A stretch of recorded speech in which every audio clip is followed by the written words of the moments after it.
groups. Everything is cheaper in the north, particularly beers and spirits, toys and televisions. Anybody else there? 295 pounds or pump. We'll take anything at all.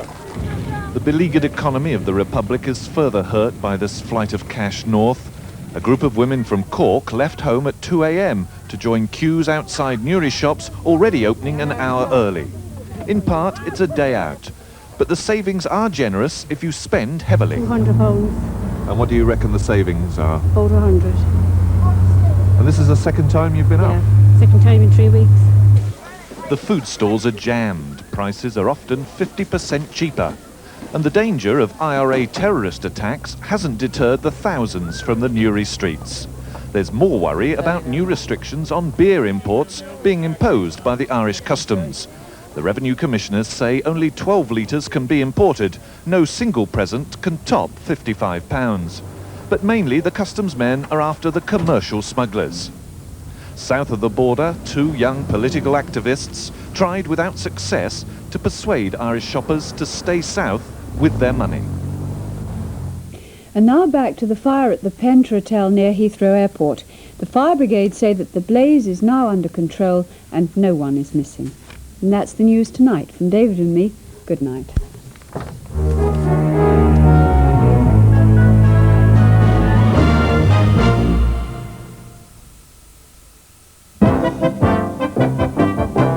Is the government campaign on how to avoid AIDS putting across the right message?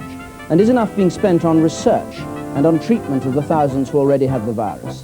The Secretary of State for the Social Services, Norman Fowler, will be joining me to discuss that. And as 1986 comes to an end, with Roy Jenkins and Brian Gould, I'll be looking at the prospects for all 3 parties as they go into what most people think will be an election year. So join me for This Week Next Week, tomorrow at 1 o'clock. Good evening to you. Tomorrow looks like being the brighter of the 2 days this weekend, with bags of sunshine across the country and most places staying dry through daylight hours. And we've got a very flat ridge of high pressure to thank for that. But across the other side of the Atlantic, this system here is limbering up at the moment. That's going to develop quite dramatically in the next 12 hours and sweep rain into western parts tomorrow evening, and then wet and windy weather across all parts of the country on Sunday night. We can see the rainfall at the moment, patches of showers in the southwest and up in the northwest as well. As we go through the night, we're going to find those showers tending to fade away, still a few around though. Then this band of rain sweeping in from the west, across many western districts anyway, throughout Sunday evening. So these showers in the southwest continuing for much of the night, and further showers up in northwestern parts of the country, but with fairly clear skies inland. It is going to turn a little bit misty in a few places, and there'll be a widespread frost as well. In some places in Scotland, temperatures down to -5 degrees, about -2, -3, perhaps even low in well-known valley bottoms in England and Wales as well. So a very frosty night indeed. Tomorrow then starting off on a pretty bright note, any mist and fog soon thinning and clearing away. But there will be these showers still up in the northwest of Ireland and up in northwestern parts of Scotland through the morning. And then during the afternoon, although most places will stay sunny, you'll find some rain getting into these extreme southwestern parts. It'll be a cold day despite that sunshine, 7 degrees being just 45 Fahrenheit. Wendy Hiller, Harry Andrews and Maurice Denham are on BBC2 now in the first part of the dramatisation of Vita Sackville-West's novel All Passion Spent. Here on One, in a moment, Saturday night at the movies with The Beastmaster. Tomorrow's Everyman is Candle in the Dark, a meditation on the paintings of Georges de la Tour, shrouded in mystery for 2 centuries and now regarded as masterpieces. Clément de Ris, historian, 1859. To which artist can one attribute this work? Certainly French, and of the first half of the 17th century, to judge by the costumes. But I haven't the presumption to say. Don Calmet, historian, 1751. Claude Duménil de la Tour, native of Lunéville, excelled in painting by candlelight. He presented a painting to the king that so pleased him that he banished all other paintings from his bedchamber. The fact that Latour's life seems to have been hidden in obscurity for many years suggests that almost by some strange process he himself has entered one of his canvases and became cloaked in the darkness which he was so eager and so willing to depict.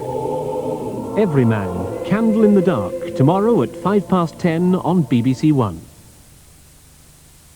At 11 o'clock we join David Vine in the Grand Hall Olympia for international show jumping. First, though, he must wait until we've spent Saturday night at the movies.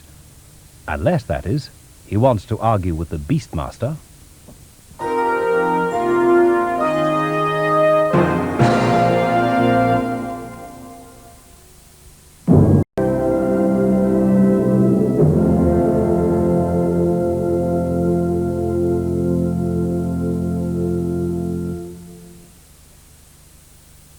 Tarzan, the ape man, fills this space next Saturday night, and sharing it with him is the shapely Bo Derek as Jane, with husband John Derek keeping an eye on things from the director's chair. That's at 11:15 next Saturday night. There's a spectacular look to Sunday evening entertainment on BBC1. At 7:15, Sports Review of 1986. Live from Television Centre, Desmond Lynam and Steve Ryder host the most important day in television's sporting calendar. A nostalgic flashback through the greatest individual and team triumphs by British sportsmen and women in 1986, before naming the sports personality of the year. At 9:05, the singing detective, and the action hots up for the musical sloop.